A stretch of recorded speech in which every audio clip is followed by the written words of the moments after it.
Belcher Vestige, map number 2, and starting to the top left, the Zerg player for Virginia Green Wings. Down a game in the series. Yes. Virginia Green Wings CoCa. CoCa defeated in game number 1.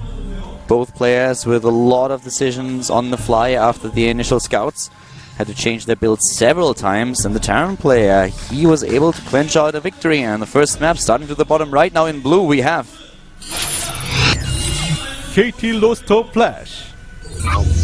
And look at the scout pattern for CoCa already. He went all the way to the third base to check for proxies. He expects to see Flash go for that double barracks again. And it does not happen. Flash, in fact, no proxy. And he's going to go CC first.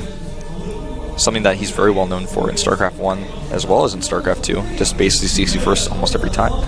Hatch first, of course, coming in now for his opponent. CoCa, yeah, just sneaking in the drone before the ICV is there. And let's see how CoCa is going to play a more normal game against this opponent. This is the opening that CoCa wanted to have in game number 1. And the reason why he started things out with the pool and went straight into gas was because he saw the early SCV. And he expected Flash to go into the proxy regardless of the Overlord scout. But Flash made the change. And then CoCa was scouting what was happening. And this is also the reason why Flash was able to deny that natural in the first place. Because with CoCa heading into pool and then gas, his resources got so delayed that when the time came for him to get the expansion, the Reaper was already there. Of course, Flash's great unit control, they're also playing a huge role. Not every player can really pull this off, but there was just so many circumstances and things that were like attached to each other. It was just like a chain of events happening that led to the situation where CoCa saw himself forced to take the expansion of his opponent to try to block the natural of Flash. Yeah. But I feel the first game was a little bit, it looked weird, but it was StarCraft on the highest levels. Both players just trying to make good decisions on the fly and trying to find a solution to the problems that were faced. It was like the freestyle version of StarCraft, where you just have to do everything that you would never do in a normal game just because of how the game flows. Like Flash going into mech in a TVZ with Banshees is leading the charge actually doesn't make sense most of the time. But with how the game went, that was how he chose to end it, and it made sense. And I personally think this is like the highest and the purest skill that we have in StarCraft, if you really have to make those decisions. Yeah. Because just looking at the build order and trying to emulate timings of pro players is something that nearly every player can do with a little bit of practice. But then, if not everything goes as planned, if something else happens, like what we saw in the last game, then you have to start making decisions on the fly. You have to think on your feet. You have to come up with a solution to the problem. And that's exactly what we saw from both players. And Flash did that better than CoCa did. Yep. That's why he won that game. And now in game number 2, we have, at least in the opening, a more standard game between the two of them. And CoCa actually trying to play a bit more aggressive. Yeah, it makes 14 links here. A Zergling timing that we do not see that often anymore. It hits roughly before the 6-minute mark, and usually you will see a bit of more of a wall. And on this map, yes, you can build that command center there, but we have the Zergling streaming in and on the last second. Here we go. Well, that's has to move back. That's it, man. I mean, had he made the depot, had speed been finished a little bit faster, the depot been a little bit later, he would have gotten in and done so much damage. You know, it's actually quite interesting that we have this build, because this is one of the things that has been talked about at WCS NA just today, when a Ghost user was talking a lot about that the Zergling attack that we now just saw kind of started to disappear a little bit for this very reason. Since Terran players know that it is a threat to them, they start walling off at the front. And this is one of the maps where you can actually make the second command center, sorry, the third command center, part of that wall. And that's exactly what we saw. With the early bunker and the wall, the Zerglings are just not effective anymore. And then you invested a lot into the lava. You not only lost the minerals, you lost the lava themselves, you lost the mining time that you would have gotten out of drones instead of Zerglings.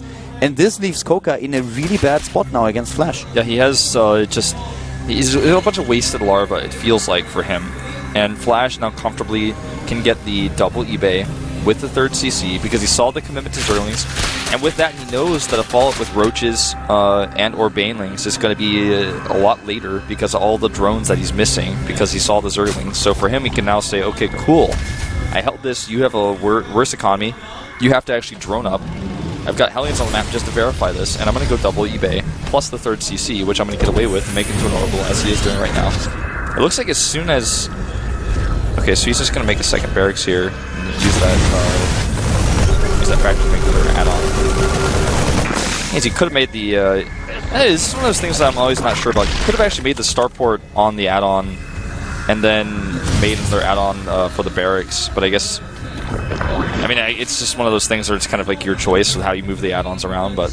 I mean, at this point, he's already ahead in the game. The only danger to him really was a potential follow-up by CoCa with an aggressive build, let's say a Baneling Nest.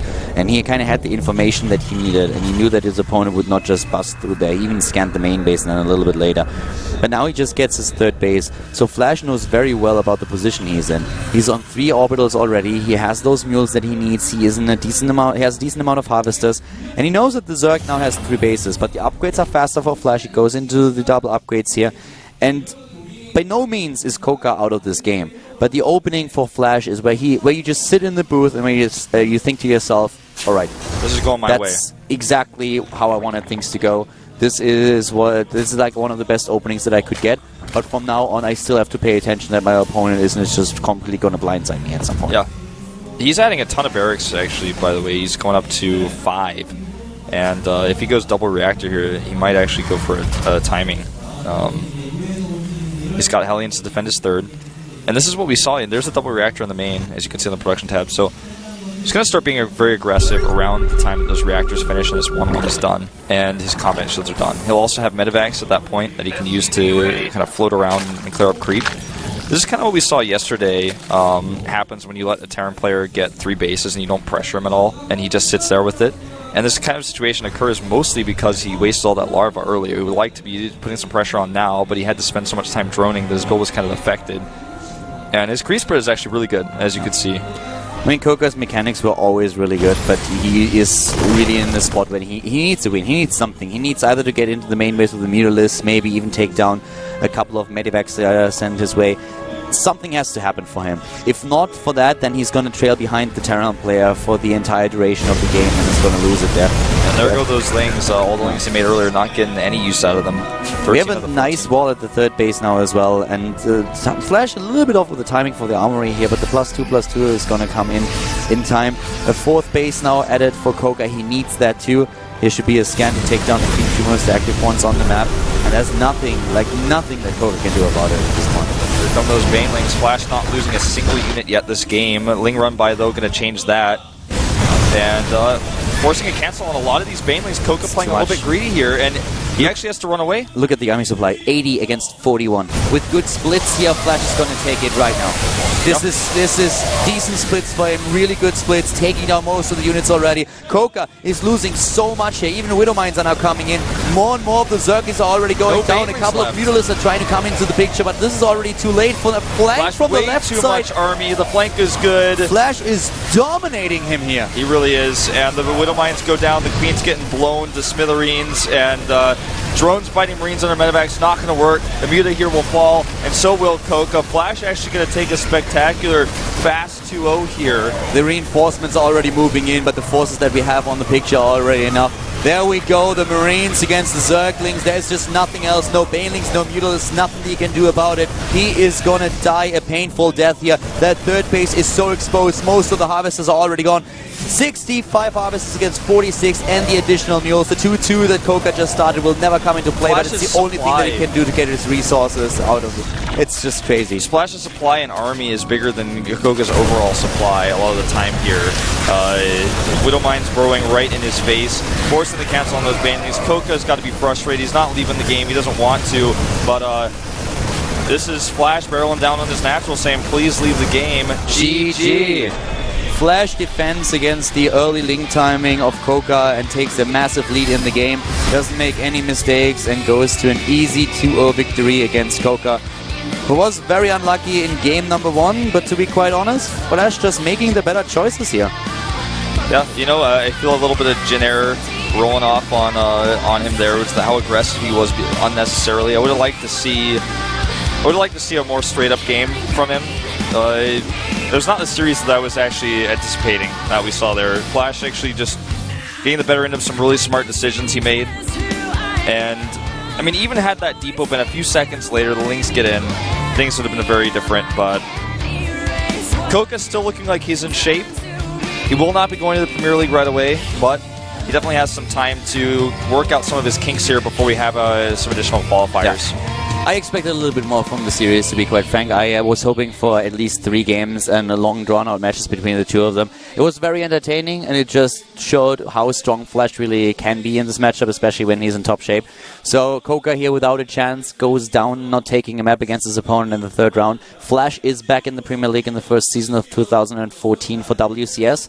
And that leaves us with a last best of 3 for the day. Yeah, it's going to be a Zerg versus Protoss. Life, you know, he's in shape right now. Took IEM, and he's back with a vengeance. I think he's poised to take this one. Well, against Super, you always have to be careful. Super has shown us really good games, but Life seems to be in top shape once again, so he's definitely the favorite to take the series. He has way more experience. He's been in the booth so many more times. Yeah, he's beaten better players. He had some really off days in the past, and if that happens today, then he might actually fall out, but he has good chances here. We're going to a 5-minute break, and as soon as we are back, we will have the last best of 3 of the day with Life going up against Super, so stay tuned. We're going to see you in a few.